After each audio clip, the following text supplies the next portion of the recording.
jelas ya kula suwun ya pokoke wong kudu seneng ilmu. Sak dhuwure seneng wiridan. Ya tetep wiridan kowe wis ngaji ora wiridan ora terus dadi apa. Dadi toreko lae sak ngisore ngaji. Tetep maksudnya ya toreko iku nganggo napa? Ngaji. Ora kok terus kula kepengin jenengan seneng kula mboten penting. Sampeyan seneng kula ora penting. Kula kepengin senengi pangeran, sampeyan senengi.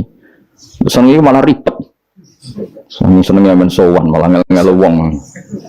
Sowan kiai pas ngaji tak kandhani, sowan kiai nak ben barokah pas siji ya kiainya sudah milik publik, suasananya ngaji. Lan sowan maling terus suasanane ben jam pinten rawuh. Sehat napa mboten? Gak sehat gak kelar rene aneh-aneh ngono. Mesti takokane iku barang-barang ra penting, bener apa?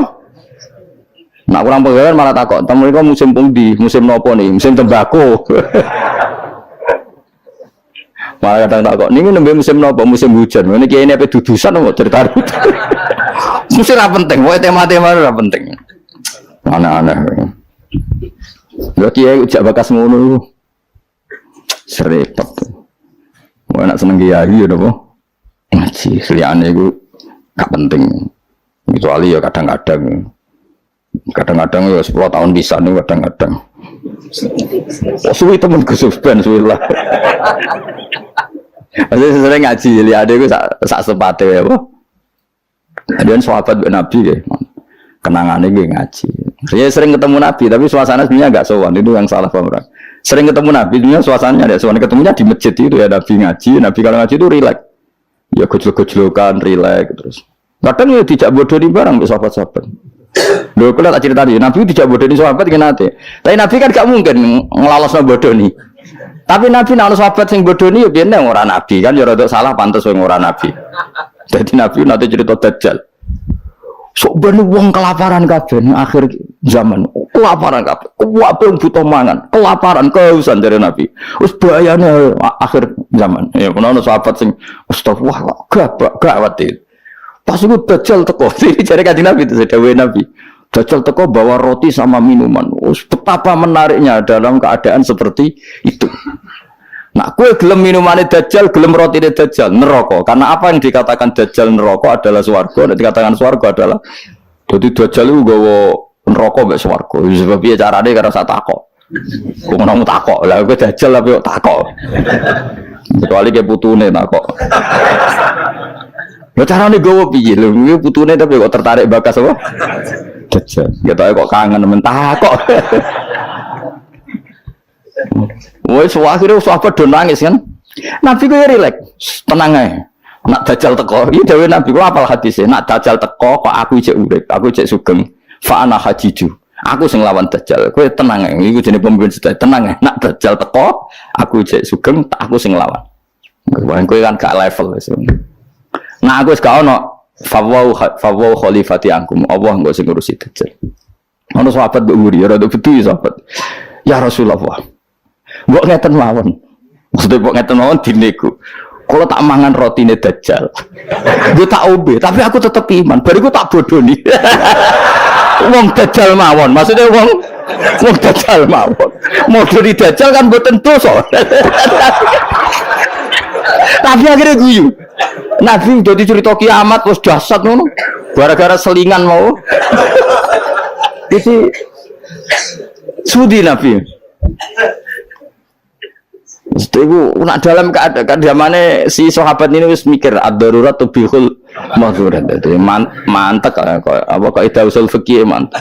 Ngeten, niku kelaparan banget tapi kelaparan banget ngeten mawon. Kula nak dirayu Dajjal sing mangan kudu kan syaratnya mangan kan pakete kudu kafir, ngafiri Allah, iman mbek. Kula tak muni yo, tapi kula bodoh nih, wong Dajjal mawon. Guyu akhirnya Nabi. Jadi cara Jawa sono-ono ae iku.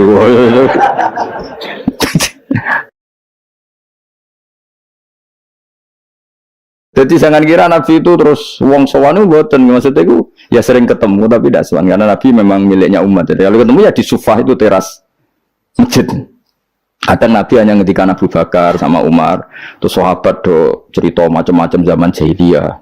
Zaman jahiliyah itu nah cerita lucu-lucu kan. Kowe yang dhisik sing ngefly nganti muatku. Oh ora aku kowe iso marah-marahi. Wah terus fayak khuduna fi amril jahiliyah fayat hakun. Mereka cerita zaman jahiliyah kemudian mereka tertawa. Terus Nabi wayat hakum mimayat hakun. Nabi akhirnya ikut tertawa. Ya relax gitu. Jadi kok terus sowan yang dalamnya Nabi ganggu suasana keluarga istri anak itu ndak, ketemunya di sofa itu di teras.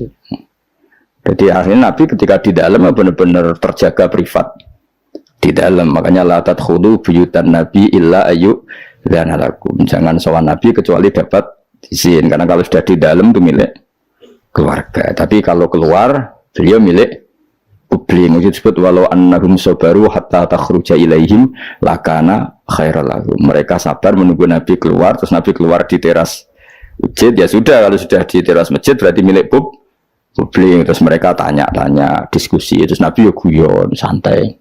Termasuk ketika cerita Dajjal mau dinyang. Kalau keadaannya seperti itu ya Rasulullah, kenapa kita tidak makan saja dulu? Dariku Dajjal tak bodoh nih, ngapusi. Kan ngapusi Dajjal Nabi. Akhirnya difekihkan, piye hukumi ngapusi Dajjal. Jadi ya riang, jadi di sini ya riang, ya relax. Ya karena tadi ya Pak, ya karena tadi memang kesalahan sahabat itu ya relax. Tapi saya ulang lagi itu di sufah, bukan di dalam. Di mana? Di sufah. Di sufah itu teras masjid. Itu Nabi kalau sudah di situ relax sekali karena ya sampai macam-macam sampai pertama di syariat none celono, ngerti ya celono, ya sarawil itu celono, ya gara-gara itu. Nabi bening masjid itu kadang sahabat keturun terus yufdi farjahu ila sama. Senabi itu gocong katoan deh cung Nabi Ibrahim. Nah posisi turu aja ngene-ngene sing yufdi farjahu ila sama. Ya tentu kowe ora usah bayangno Nabi roh ya ora. Nabi ku ya ora pirsa detail tapi ngerti arahe. Tentu Nabi tidak berso itu, maksudnya tidak berso auratul rojul tidak berso, tapi tahu kelakuan ngoneku akan menjadikan yufdi farjahu ya sama. Terus Nabi ngetikan, misalnya layat taki wahadum kada, layanum wahadum kada. Akhirnya semenjak itu disyariatkan celana besar-besaran sampai Nabi ngetikan sarawil itu libasu abikum Ibrahim, karena pertama penemu celana itu Nabi siapa? Ibrahim kalau dalam khazanah Islam. Makanya terus ada wong Arab itu ya jubahan, ya sarungan, bariku ijek celana. Terus adanya kiai-kiai kuno juga pakai apa? Celana. Maksudnya yang saya buatan sempak ya memang celana. Jadi lebih apa ya? Lebih astar ya, lebih yang ditutupi lebih banyak. Jadi Nabi itu rileks. Lagi-lagi itu menguntungkan Islam. Bakas aurat menguntungkan Islam, bakas halalnya nikah menguntungkan Islam, bakas ngeritik zina menguntungkan Islam. Sementara orang berdoa orientasinya dirinya tentu baik ya, tentu baik. Kalau baiknya sih baik, tapi enggak kelasnya dibanding yang mengajarkan halal haram ya. Tentu baik, tapi enggak kelasnya. Seorang tidak kelasnya dibanding yang ngendikan apa halal haram. Nggak kok simbolo dewi. Itu ora penting. Cangkemmu sing ngomong ngono sapa bocah kok. Bocah kok angel temen bener kok kowe. Angel nerangno wong bidol kok angel. Senengane nyimpul, ngaji ra paham kok. Nah, amit-amit tenan saya gitu. Ya, tapi resiko dadi tokoh wong do nyimpal aku kadang wong aku sing duwe narasumber ra paham ngono kok terus do nyimpul lo paham. Ada bingung. Tapi suaka amruhe koderom metu. Pangeran kersane ngono wis. Serepet-repet. Habis ben ngono sing ora rame-rame dunya. Lu ngaji ora paham tapi senengane apa? Nah, misalnya terus jadi doa itu enggak penting. Yang penting ngaji. Ku ngaji ora paham. Wis ora usah simpul, wis pokoke mau ngaji mau rungokno. Mau ora paham setel meneh. Wis ngono ae bar ku ya wis, ora usah nyimpul wis bar wis. Ribet ngene. Ya oke milah ya dadi eling-eling ya, karena kelebihannya orang menerangkan halal haram tadi, dia ngomong atau mengkampanyakan apa yang menjadi keinginan Islam. Keinginan Islam tentu apa? Ingkarul mungkar, mengingkari barang yang seharusnya diingkari dan melakukan satu kebaikan. Dan itu hanya bisa dijelaskan dengan ilmu. Misalnya barokahnya nikah. Orang jelas anaknya siapa, sehingga yang berkewajiban nafkahi siapa. Barokahnya nikah, ini istrinya siapa, yang wajib menafkahi siapa jelas. Tapi kalau zina, ini anaknya siapa gak jelas. Istrinya siapa? Maka terjadi kekacauan sosial. Nah, akhirnya Islam itu bangga be wong alim perkara nih. Dia yang bisa menjelaskan hikmahnya Islam mengharamkan zina, mensyariatkan nikah. Lah nek wong tuwa kan gak terus mojok Gusti kula nyuwun bojo ae. Terus kan bojo ayu ku piye? Kan sing untung kowe tok umpama disembadani pangeran sing untung kan. Untungnya Islam apa? Beda dengan penjelasan pentingnya nikah, haramnya sifah atau haramnya terus kowe nerangno, barokahnya nikah. Zainab milik siapa jelas, Sri milik siapa jelas, anaknya anak siapa jelas, kewajiban nafkahnya kepada siapa? Coba kalau perzinaan, anaknya siapa enggak jelas, wong sing urun akeh. Iki anak sapa yo? Nak delok kriting anak iki tapi didelok kan dadi bingung. Kok keriting tapi mripate kok mirip iki, tapi nak irunge kok mirip iki. Apa hasil kombinasi? Wah, bingung. Iku ahli DNA we bingung kan pusing. Orang kok nek lahir sing tanggung jawab kelahirane iku sapa? Jadi zina iku ruwet. Lha iku sing nerangno ya sing ngaji, sing sitok men egois bakas dirinya ya ora kelas.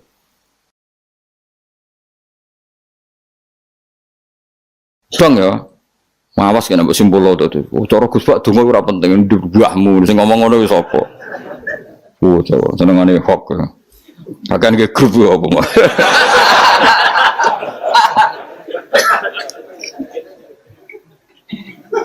Repot.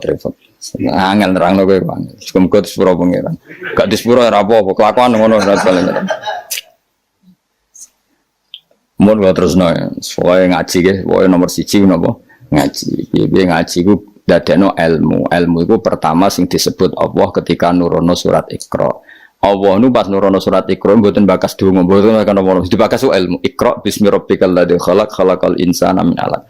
Baca itu menjadikan dan ketika Allah mengenalkan sifatnya, sifat yang pertama dikenalkan diantaranya apa? Allamal insana malam ya'lam. Jadi Allah itu mensifati dirinya apa? Mengertikan manusia sesuatu yang manusia tidak ngerti. Jadi hubungan Allah dengan manusia pertama apa? Hubungan ilmu. Dari tidak tahu ditahukan.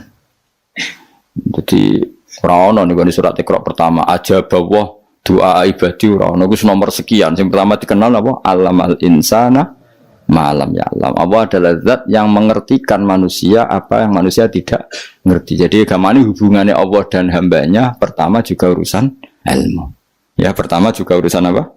Ilmu. Mana ngaji, gua ya lah ngaji. Gua kitab, gua pulpen, gua rekaman. Gua itu sudah sesuai perangkat ilmu. Kudune kowe wis ngalim. Kurang apa nih? Kitab gua, pulpen gua rekaman. Ngaji mbek wong alim. Kurang apa nih? Enggak ada masalah dalam sehnya. Berarti masalah ada pada siapa coba? Loh, umumnya kiai itu kan kadang masalah dengan gurunya. Ini kan tidak ada masalah. Sopo sing raro Mbah Mun aku murid Mbah Mun. Sopo sing raro Ki Nur Salih roh kabeh. Kan tidak ada masalah dengan sehnya. Ini masalahnya dengan siapa? Nah aku yang masalahnya pada saya Gus. Berarti kayak cata waduk tenan capek tenan. Soalnya sing salah aku. Tapi gak gitu orang gitu. Tapi perangkat gue ilmu gue cukup. Mus gue kitab, gue pulpen, gue rekam. Kurang apa nih? Gue nganti paham kurang apa nih? Kitabnya yo karangannya wong top tenan. Saya tidak pernah ngajar kitab yang abal-abal. Kitab sopo sing ora Ibnu Hajar Al-Asqalani iku gurune Syekh Zakaria Al-Ansori. Jadi muridé dekne dadi Syekhul Islam. Dadi Syekhul Islam ning dunia fikih jenenge Syekh Zakaria.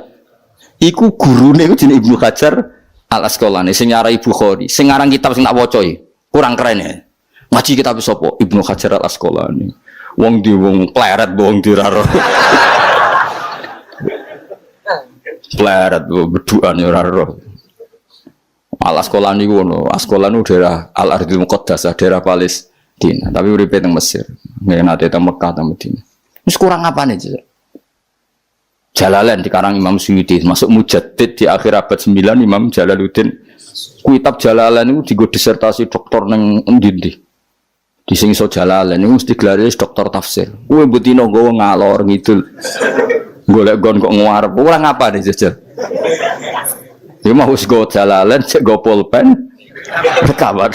Mestine pinter kowe mbok ulama dhisik. Ulama dhisik kan gak gawa rekaman. Berarti kalah sak kelas apa?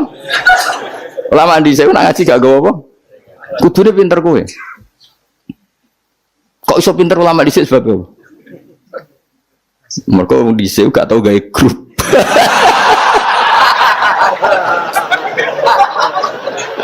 Oh, nah.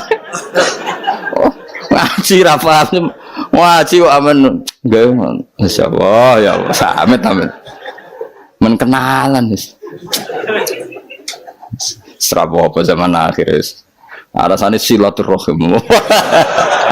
Mempererat tali apa? Repot. Yang jelas itu kalau kulinakno ojo disimpulno. Kalau kesimpulan itu subjektif. Jadi misalnya gini ya, beda ya. Saya itu sangat mencintai, bukan sekedar mencintai, sangat mencintai guru-guru kita. Ya saya ini rungokno tenan ya. Saya sangat mencintai guru-guru kita, ya utamanya guru-guru kita kayak mas saya Sarang, mas saya, ya semuanya semua mas saya termasuk Lirboyo, Peloso, Sidogiri, semuanya Kudus, Kajen, Krapyak, semuanya kita mencintai, menghormati. Juga sangat mencintai NU, saya juga mencintai Muhammadiyah, semuanya kita cintai. Cuma kadang-kadang kita mau tidak mau harus beda, satu bawaan pemikiran, kadang bawaan zaman. Nah karena beda itu kita ngeritik, tapi ngeritik kan sebetulnya di hal itu saja, apa? Di hal kemudian orang menyimpulkan ngiranya dalam semua hal. Sehingga ulama mulai dulu mana tidak terima bahak hadisnya Nabi butuh penjelasan karena Nabi nak duko itu kadang ngendikan laisa minna, tidak termasuk golonganku orang yang pernah menipu. Loh itu kalau begitu betul kan tidak ada umatnya Rasulullah SAW. Kowe gak sekedar pernah menipu, rezekimu kok bodoh nih. Orang terima sekedar pernah, rezekimu kok bodoh nih. Wah itu laisa minna ini entek ngamek. Tapi zaman itu ulama sudah mentakwil laisa minna min fitil kal khoslah di sisi itu. Apa? Di sisi itu. Misalnya kita beda dengan Wahabi, saya sering kritik Wahabi, tapi dalam hal yang saya kritik saja, dalam hal yang lain kita setuju. Misalnya tradisi mereka menghormati sahabat, kita setuju. Tradisi mereka merumat Masjid Haram, kita setuju. Tradisi mereka menghafal Quran, kita setuju. Tapi ada tradisi yang kita tidak setuju. Misalnya mereka sering nggak pati hormat sama ma'asirun nubuwah, tempat-tempat bersejarah.